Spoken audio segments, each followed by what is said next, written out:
किसान भाइयों, अगर आपके खेत के अंदर स्टेम बोरर हो, टॉप बोरर हो, शूट बोरर हो, फ्रूट बोरर हो, बोरर्स के इतने सारे प्रकार है और इनको ध्यान में रखने से अच्छा है। इनका ट्रीटमेंट अगर आप अच्छी तरीके से समझ गए तो किसी भी बोरर से आपको डरने की जरूरत नहीं। अभी देखो, स्टेम बोरर हो गया यानी कि क्या हो गया, स्टेम के अंदर मिलने वाला बोरर, शूट बोरर शूट के अंदर मिलने वाला बोरर, फ्रूट बोरर फ्रूट के अंदर मिलने वाला बोरर। तो इस तरीके से उसकी जगह के हिसाब से उसका नाम डिसाइड किया गया है।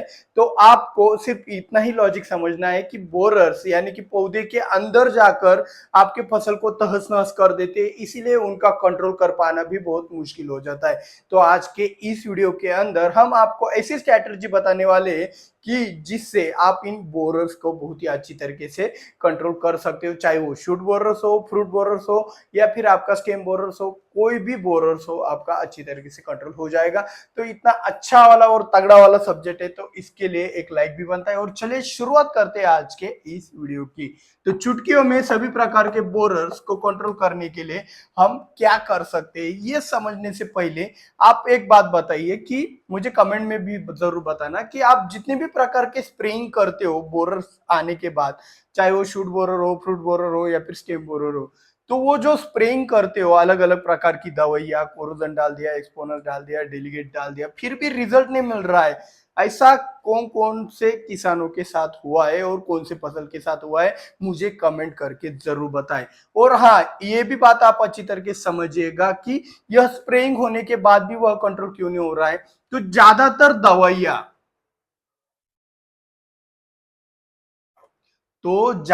दवाइयां लोकल सिस्टेमिक होती है। जैसे कि हम बोलते हैं ना, एलियट फुल्ली सिस्टेमिक है, ऊपर से नीचे की ओर जा सकता है, पूर्ण पौधे के अंदर वो फैल जाता है। तो इस तरीके से एलियट फुल्ली सिस्टेमिक है। लेकिन कीटनाशक के अंदर लगभग सारी दवाइयां लोकल सिस्टेमिक होती है। यानी कि क्या होता है पता है आपको, ये अगर आपकी दवाई का छिड़काव आपने किया, वो दवाई का छिड़काव करने के बाद अगर ये इस पत्ती के ऊपर आपकी दवाई गिरी, तो वह दवाई सिर्फ और सिर्फ इस पत्ती के अंदर ही सिस्टेमिक रहेगी। इस पत्ती से इस पत्ती के अंदर वो दवाई नहीं जाएगी। अगर स्प्रेइंग इस बाजू से हो रहा है और इस पत्ती के ऊपर स्प्रेइंग नहीं गया, तो भाई इस पत्ती के ऊपर कोई भी इंसेक्ट का अटैक हो सकता है, उससे ये बचा नहीं सकता। तो अभी एक बात इमेजिन कीजिए कि भाई इस पत्ती से इस पत्ती में नहीं जा सकता तो स्टेम में कैसे जाएगा। तो हमारा जो भी एक बोरर छुपा हुआ है, वो एक तो शूट में छुपा हुआ है, या फिर स्टेम में छुपा हुआ है, या फिर फल के अंदर छुपा हुआ है।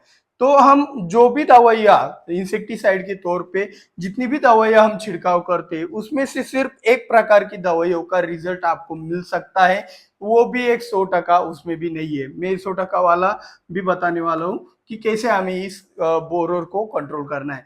तो अभी आप एक बात समझो कि जो भी आप स्प्रेइंग के माध्यम से जो जो दवाइयाँ छिड़काव करते हो ना, उन दवाइयों के अंदर आप एक बात समझ लीजिएगा कि अगर आप गैसिंग एक्शन वाली दवाइयों का इस्तेमाल कर रहे हो, गैसिंग एक्शन मतलब पता है, क्लोरोपायरीफॉस हो गया, एसिपेट्रोगर हो गया, आपका पदान हो गया, आपका प्रोपेक सुपर हो गया, तो इस तरीके से जिसके अंदर गैसिंग एक्शन होता है, वह दवाइयां इन कीटकों के अंदर बहुत ही अच्छी तरीके से वर्क करती है। लेकिन वह बोरर होने के कारण अगर उस बोर में यानी कि उस कीटकों तक ये गैस अगर नहीं पहुंचा, तो उससे भी उसको कुछ भी फर्क नहीं पड़ता। इसी की वजह से अभी आपके खेत में अगर बोरर आ चुका होगा, तो पहला बात को आप समझिए कि अगर आप स्प्रेइंग के माध्यम से बोरर्स को कंट्रोल करने जा रहे हो, तो वो बिल्कुल भी कंट्रोल नहीं होने वाला है। यही सबसे महत्वपूर्ण बात है। अगर ये बात समझ आ गई तो आपका बहुत सारा पैसा जो वेस्ट हो रहा है इन बोरर्स को कंट्रोल करने के लिए, वो नहीं होगा। और अभी आप कहोगे तो भाई कंट्रोल किससे होगा, तो वो भी बताते हैं।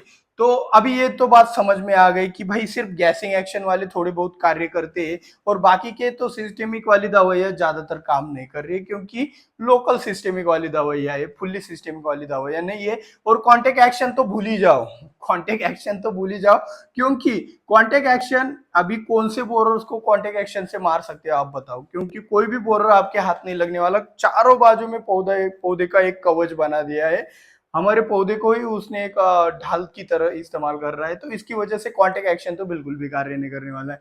तो करे तो क्या करे, ये सवाल बनता है। तो चले अभी ट्रीटमेंट की तरफ चलते। तो आपके बोरर्स होते हैं, ठीक है, बोरर्स के अवस्था के हिसाब से भी बात करेंगे, लेकिन पहले ये पॉइंट तो आपको समझ आ गए तो इसी को मैं एक्सप्लेन कर लेता हूँ।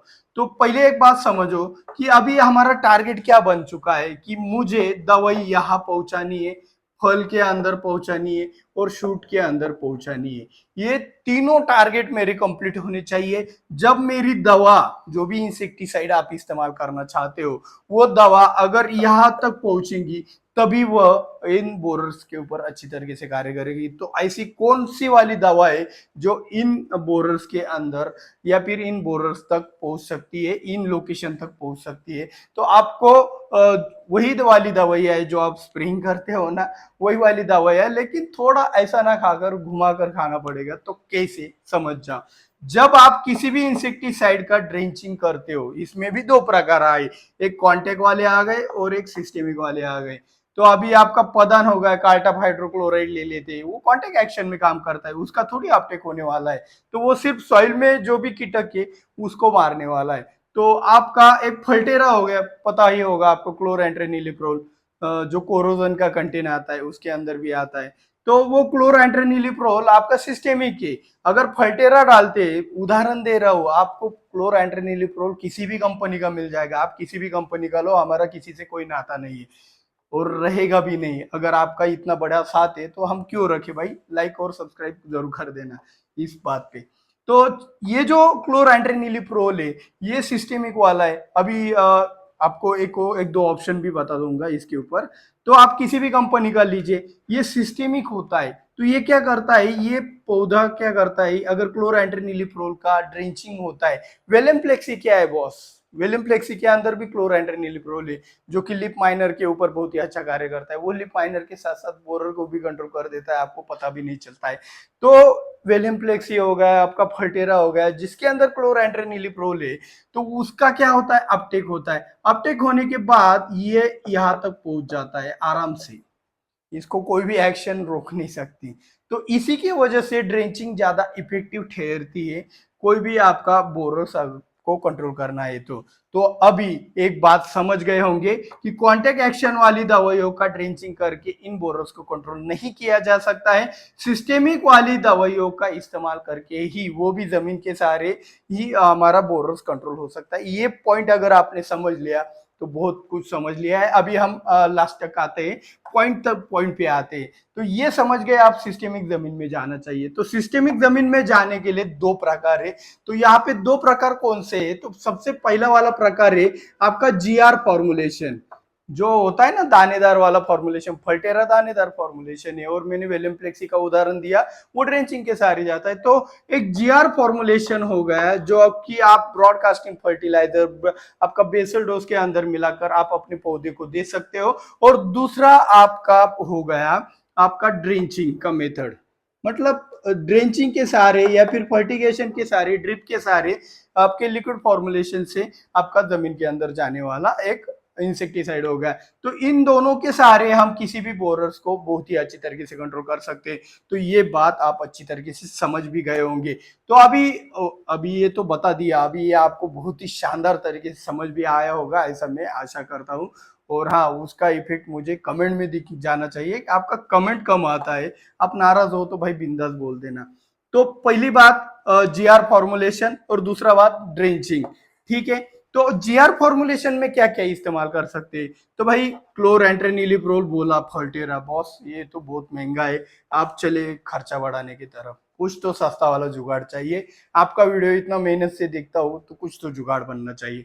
तो जुगाड़ के तौर पर आपके लिए क्या बनता है पता है कि अभी मार्केट में अलग अलग दवाइयां ग्रैन्युअल फॉर्म में आ रही है। जैसे कि उदाहरण के तौर पर इमिडाक्लोप्रिड ले लो, फल्टेरा जैसे 4 किलो डाल रहे हो आप क्लोरएंट्रेनिलिप्रोल, तो वैसे ही आप इमिडाक्लोप्रिड भी एक ग्रैन्युअल फॉर्म में आता है, जिसका भी इस्तेमाल, अब 4 किलो का ही डोज होता है इमिडाक्लोप्रिड जीआर फॉर्मुलेशन का। तो इमिडाक्लोप्रिड किसी भी कंपनी का जीआर फॉर्मुलेशन आप ब्रॉडकास्टिंग फर्टिलाइजर के साथ मिलाकर दे सकते हो, ये सस्ते में बढ़िया वाला हो गया। दूसरा पॉइंट ड्रेंचिंग के लिए हो गया। अभी देखो इमिडा हो गया, तो ऐसे और भी घटक आते होंगे जो कि आपको ग्रैनुल फॉर्म में आते होंगे। अभी ढूंढने का काम आसान है, मैंने तो आपको डायरेक्शन दे दी है। और हाँ, अगर ढूंढने की ताकत रखते हो तो भाई कमेंट करने की भी ताकत रखो। जैसे कि मैंने यहाँ पे 2 उदाहरण बताए, आप बताइए कि आपके हिसाब से कौन सा जीआर वाला सस्ते में बढ़िया बैठेगा, मुझे कमेंट करके बताना। इससे क्या होगा, बाकी किसानों को भी राह मिलेगी। इससे और भी क्या होगा पता है क्या, दुकानदार वो प्रोडक्ट रखेंगे, भले वो सस्ता हो क्योंकि डिमांड उसका आ रहा है। तो भाई सस्ते, अभी देखो इमिडा जीआर नहीं रखेंगे, फल्टेरा रखेंगे। क्यों? फल्टेरा महंगा है, उसके अंदर कमीशन ज्यादा है, और इमिडा जीआर के अंदर कमीशन कम है, तो इमिडा जीआर रखने को वो तैयार नहीं होंगे। तो अगर आपको रखने का उसको एक मेंटेलिटी बनाना है, तो उसका डिमांड बढ़ाना होगा। डिमांड बढ़ाने के लिए ज्ञान को फैलाना होगा। ज्ञान को फैलाने के लिए ऐसे वीडियो को ज्यादा से ज्यादा शेयर करना होगा। मैंने कहा तक मेरा ही वीडियो शेयर करो, ऐसी बातें जहां जहां पे बताई जाती है वहां पे आपको शेयर करना है, बाकी कुछ नहीं। तो क्लोरएंट्रेनिलिप्रोल आपको मतलब फर्टेरा जैसे कंटेंट कब इस्तेमाल करने हैं, जब बोरर का अटैक हो चुका है। क्योंकि एक पॉइंट रह गया, मिसिंग हो गया, आज की खास बात भी वही समझ लो। तो वो क्या होता है कि जब अडर स्टेज होता है, प्रौढ़ावस्था होता है, तब कीटकों को कंट्रोल कर पाना बहुत मुश्किल होता है। और लेकिन जब अंडावस्था या फिर बाल्यावस्था होती है, लार्वा लार्वा स्टेज होती है, तो लार्वा स्टेज के अंदर कीटकों को कंट्रोल कर पाना बहुत ही आसान होता है। तो इसीलिए अगर आपके पौधे के अंदर, आपके फसल के अंदर अभी तक बोरर दिखाई नहीं दे रहा है, तो इमिडा इमिडा जीआर का आप इस्तेमाल कर सकते हो। ऐसे सस्ते वाले प्रोडक्ट का आप इस्तेमाल प्रिवेंटिव के तौर पर कर सकते हो, लेकिन सिस्टेमिक इंसेक्टिसाइड होना चाहिए, ये कंडीशन अप्लाई है। लेकिन अभी बोरर का अटैक हो चुका है, तो आपको फटेरा जैसा ही इस्तेमाल करना चाहिए। अभी कुछ लोग कहेंगे कि भाई मेरा तो बेसल डोज डाल चुका है, मल्चिंग पेपर फैलाया हुआ है, अभी आप जीआर वाला फॉर्मूला बता रहे हो, वो थोड़ा लेट हो चुका है, अभी क्या कर सकते हो वो बताइए। तो ठीक है, उन किसानों के लिए भी हमारे पास जुगाड़ बन जाता है कि आप ड्रेंचिंग या फिर फर्टिगेशन का इस्तेमाल कर सकते हो, मतलब ड्रिप से भी आप उन दवाइयों को इस्तेमाल कर सकते हो। जैसे कि वेलियम फ्लेक्सी बोला मैंने, तो विलियम फ्लेक्सी आप दे सकते हो। विलियम फ्लेक्सी, अगर आपको बोरर दिख रहा है तो उसका इस्तेमाल करो, कोई कीटक दिख रहा है तो उसका इस्तेमाल करो। अगर कीटक नहीं दिख रहा है तो बहुत सारे ऑप्शन आपको मार्केट में मिल जाते हैं। एक्ट्रा हो गया, स्लेयर प्रो हो गया, इमिडाक्लोप्रिड हो गया, तो बहुत सारे एसिटामाप्रिड हो गया, सस्ते में बढ़िया वाले प्रिवेंटिव के तौर पर आपको बहुत सारे रिजल्ट मिल जाते। तो अभी वीडियो के लास्ट में हम यही समझते हैं कि अभी इन दोनों में से कौन से मेथड का इस्तेमाल करना है। तो देखो किसान भाइयों, कि अगर आप फल्टेरा के इस्तेमाल कर रहे हो ना, इतना तगड़ा वाला कंटेंट आप बेसल डोज के अंदर ही इस्तेमाल कर रहे हो, आपको बाकी ड्रेंचिंग वगैरह का कोई जरूरत नहीं। और ये जो आप जीआर फॉर्मुलेशन इस्तेमाल कर रहे हो ना, ये कम से कम 3 महीने तो आराम से काम करता है। कम से कम बोला मैंने, कुछ 4 महीने काम करते हैं, कुछ ज्यादा भी करते हैं, लेकिन कम से कम वाला 3 महीने तक काम करता है। और दूसरी बात, जो आपका ड्रेंचिंग है वो सिर्फ 30 दिनों के लिए काम करता है। तो अगर आप कौन सा भी स्ट्रेटजी आपके हिसाब से बनाइएगा, लेकिन इतना ध्यान में रखना है कि इसका पावर खत्म होने के बाद में भी आपकी फसल बेभरोसे रह जाती है, तो उसके लिए कुछ ना कुछ प्रिवेंटिव के तौर पर करना है। और अगर आप ड्रेंचिंग के सहारे अपनी फसल को चला रहे हो, तो 30 दिन के बाद भूल जाते हो भाई ड्रेंचिंग करना है।